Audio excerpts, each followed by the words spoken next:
99 basketball, and the one that will complete our Wednesday doubleheader second half between Letran and Mapua. Martin Javier, Coach Hammer, Martin Antonio, Mickey Santos, Carla De Jesus, our courtside reporters. Coach, kailangan ng fast start ng Letran dito sa third quarter natin. At saka kailangan hindi sila mainip. Dahil hindi mo mahahabol yan ng isang tira, but you need to string a run dito to start off the quarter and continually chip away. Dito, hindi sila makabutas, oh. Sikip. Oh, it's a traveling violation on Javillonar. So, kita mo, yung defensive mechanics, wall up lang. Pagka nasa ilalim na, alam nila yung gagawin ng mga big guys sa Pilipinas eh. Pag nakakuha, babangga. Taasan nyo lang ng kamay. Eh kung tatlo kayo nakataas ng kamay, ang hirap tumira niyan. Talagang, hindi mo alam paanong iwas. Lunod ka talaga saan. Cuenco hits the back iron. And here comes Kurt Rayson. Racing against the rookie Rosilio. Cuajao for three. And that goes in for Deo Cuajao. And they needed that.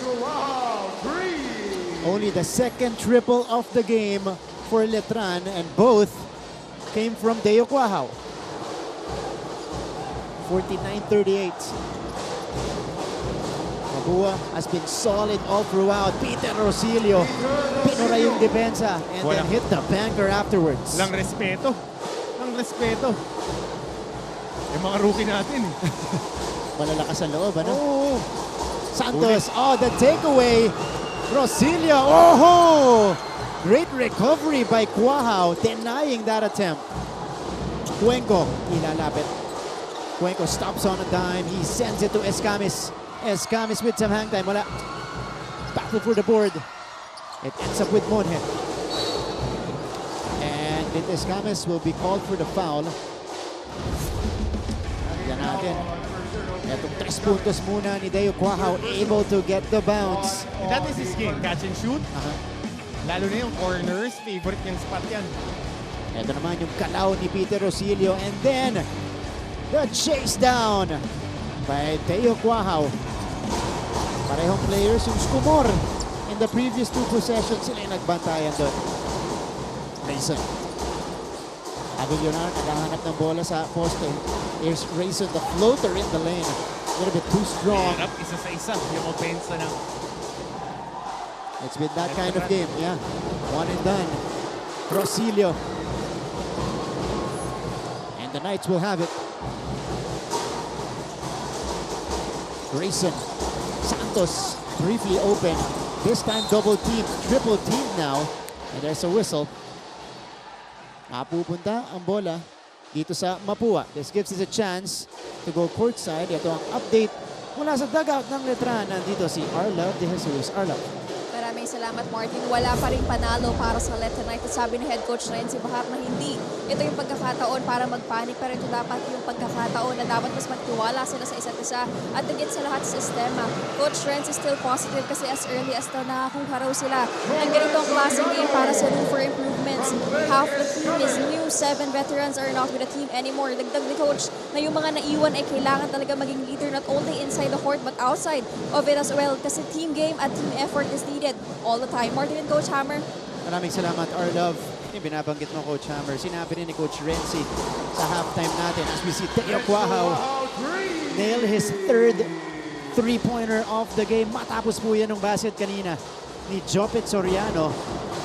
Dapat hindi pa rin susuko itong Letran, Coach Hammer, because again, this is not yet over. 0-5. A lot of things can still happen in the season.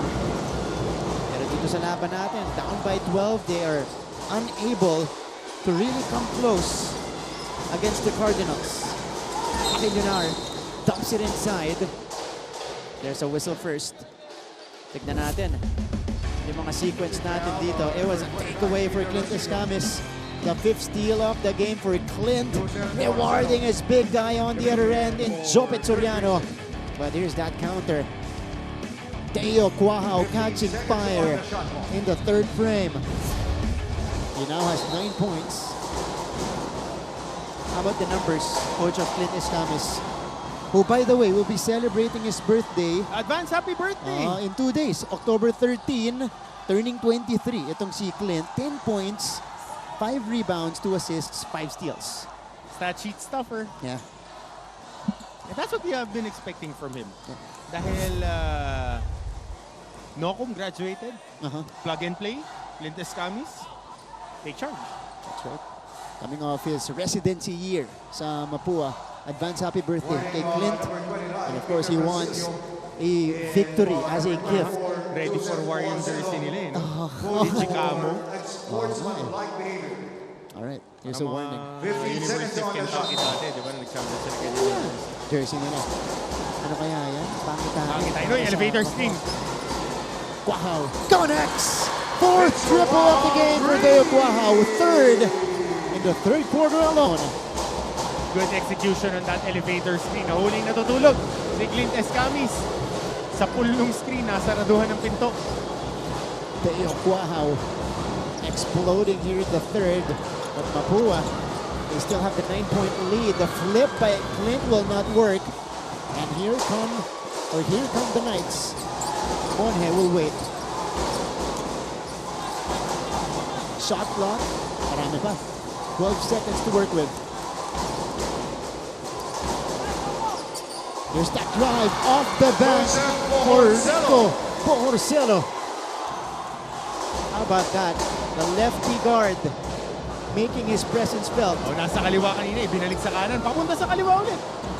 Sweeping layup. Good pressure here. 53-46. Letran knocking on the door. And they continue this run. Cuenco will attack. Cuenco, yes! And the foul! Ang diin umatake pagka-turn ng corner. Kita mo, hindi tinawagan yung chicken wing. Pasok na pasok dito. Pero ito muna, yung elevator screen action para kay Deo Guahao. Sweeping left hook. That was Rico Porcelo. Ayan o, chicken wing. Dire-diretso. Diin lang. And Mapua, again, preventing all sorts of Letran runs. They're up by 9.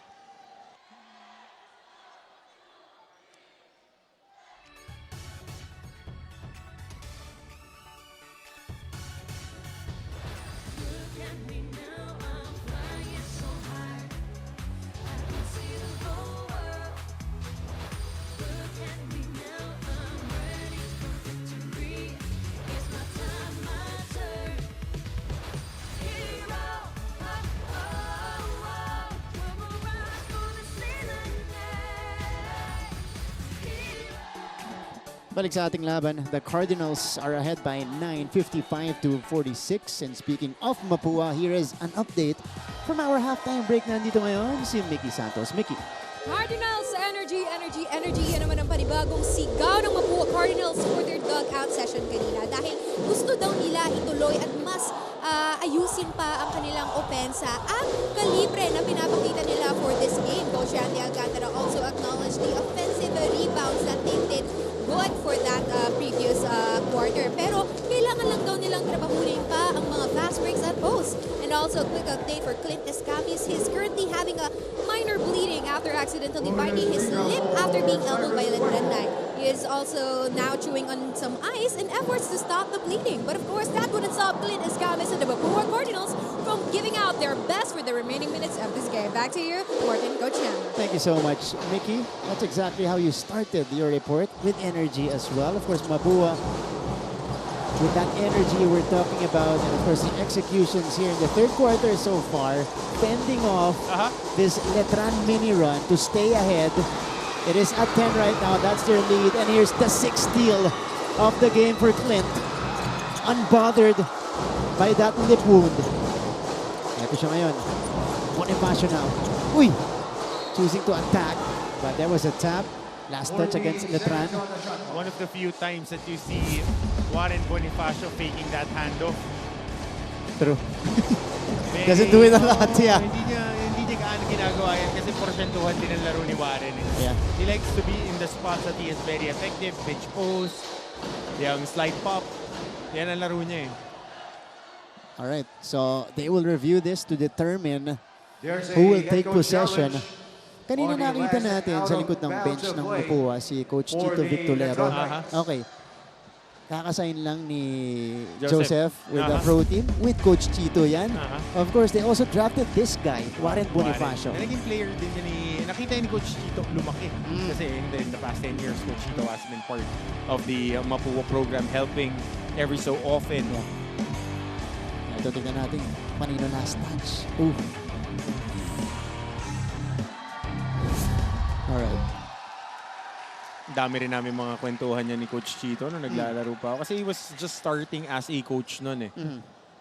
And been really a big fan of the way that he coached, the way that he built up the Mapua program and his career trajectory going into the pros. Ayun, napapanood lang natin dati yan eh. Oo. Sa regional basketball, sa amateurs. Ayun. Bumabalik pa. Lakas ng team nila nun. Ilan na Marlo Aquino. Coach Chito Victolero. Oh, katabi si Coach Tantan Banal, yung nakasombrero. Yan. Anak ni Coach Koy. My coach in 06. Pero been our rookie yan, naka-hat. Oh, yeah. Ayan po. Again, alumni. NCAA. Ng Cardinal din. NCAA. Nanonood ngayon. Clint Escamis letting it fly. Nothing there. They get the ball back. Antayin mo yung banal na bata na nasa junior, si Noah. Noah pa. Oo, antayin mo yun, boy. Dami ng banal eh. Oo. Banal, Ayan banal. Hindi, Ethan mga banal. apologies to the uncles. Pero mukhang yun yung Yun nga. pinaka-ano eh, kompleto. That's saying a lot because, Oo. you know, the Ang gagaling ng elder mga banals are good. Great. gagaling ng mga uncle at kuya eh. That's right. Pero ang ganda na shot making, malaki. Ooh. Malaki na shot maker. Abangan natin yan. Meantime, 4:05 left in the third quarter. 7 to shoot for Letran. Down by 10. They've shown life here in the third frame. They've outscored Mapua 11-7. But costly turnovers, whenever they're making a run, Mapua will be forcing them to take bad shots like that. Good challenge by Escamis. And this is another turnover forced by the Cardinals. That is turnover number 17 for Letran. Here's Clint Escamis. At ganyan sila, they're I think top 3 when it comes to forcing turnovers, pero hindi sila tumatrap na turnover. Yeah. They would grip at you like a vice defensively and force you to commit mistakes on the half court. Tapos ilalakad nila yung bola sa'yo, execute sila. Half-court defense. Oy, Bonifacio. Di umabot yan. So, a turnover countered by a turnover here. 3.5 to go in the third. Kurt Rayson and ito si James Jumawas back in for the Knights, replacing Bohorcelo and Monje.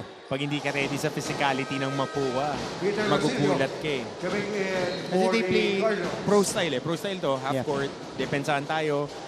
Pick and roll na ninyo. Pag 1-4, so switch namin. Pag may dalawang big guy, sa slideshow lang kami sa gitna. Kampante kami sa one-on-one defense. Ito, slideshow lang sila. Nakamush lang sila sa gitna. 56-46, Rosilio. Dinidikitan si Rayson kanina. Santos, bothered. And blocked by Soriano. One of the few times na nakakita ka ng big guy na kayang sumabay sa vertical jump ni Kevin Santos. That's a great matchup, by the way. Soriano and Santos. Tsaka ang kuna tumiscreen eh. Kapakatawa, nararamdaman mo yung mga big eh. Tapos yung tira ni Clint. Here's Hernandez. Baseline jumper is off. Very quiet. Yeah, Paolo today. Paolo, ha? Paolo has 2 field goals, 4 points. Wow! Stays hot! 4th triple in the third quarter. 5 in total in the game. 15 points for Deo Quahao, and he cuts the lead down to 7.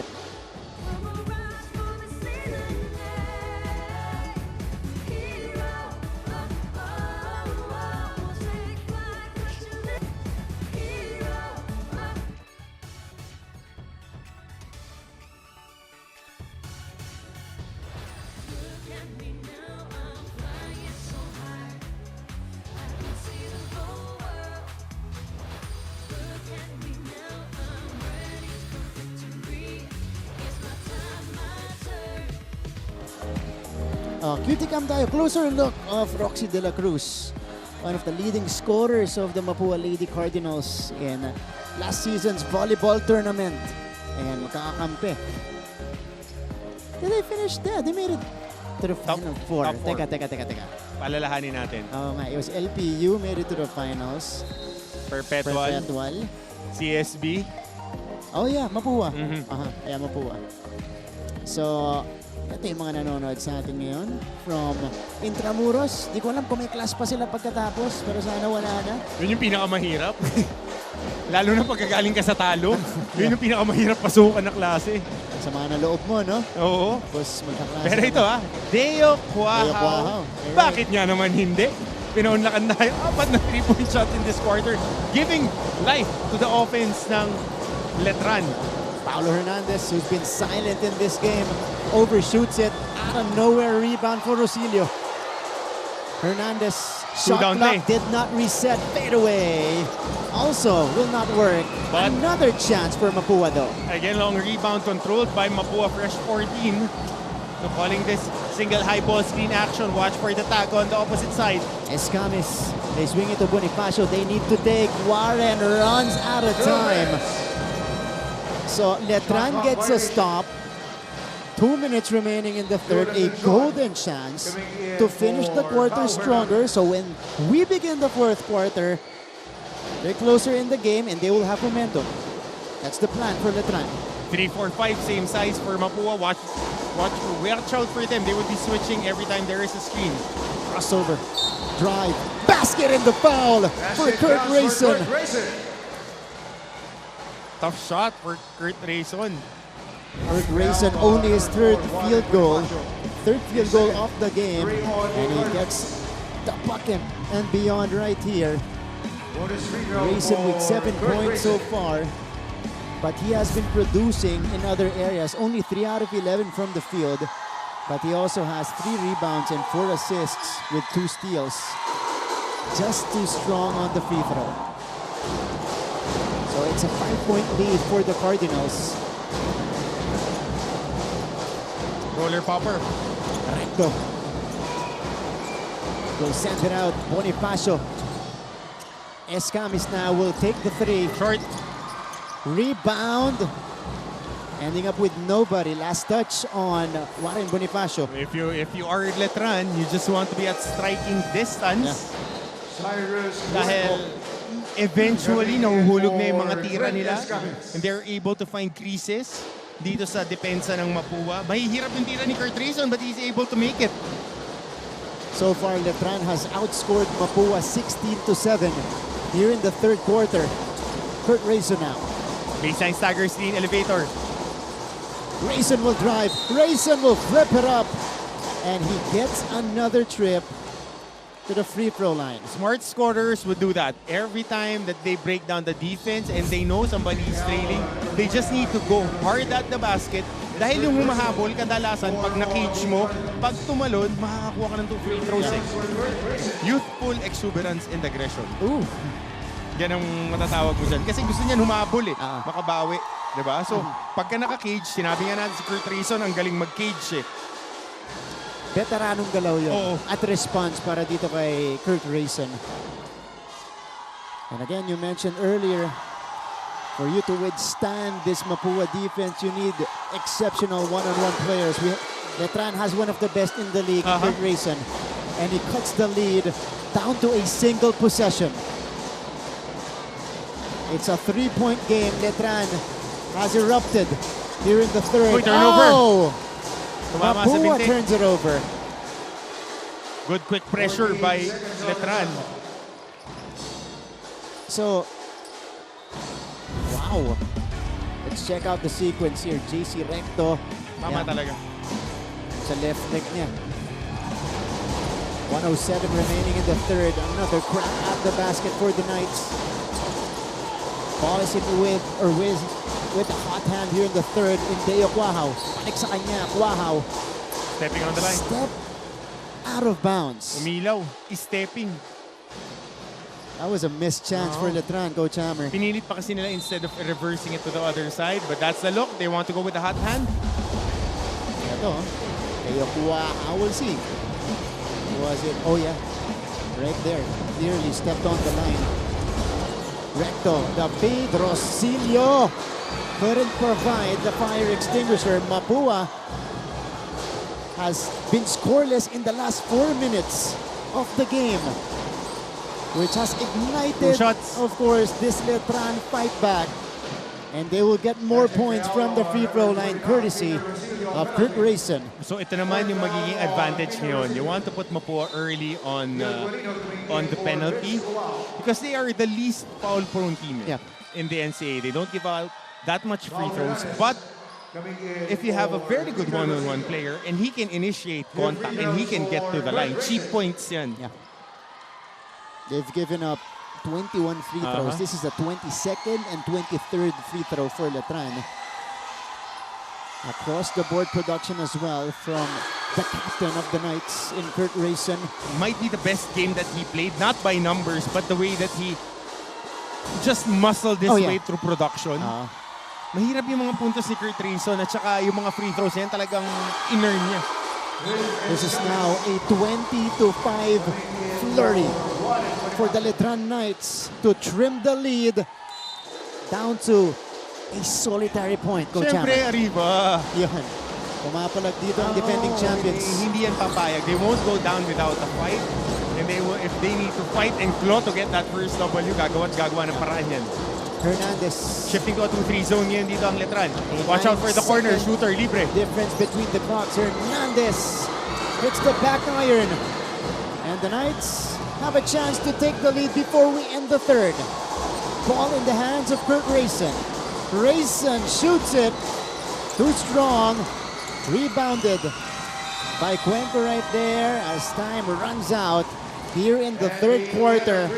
What a fight back from our three-time defending champions. They outscored Mapua 20-7 in the third frame to stay within a point here in this battle of Intramuros.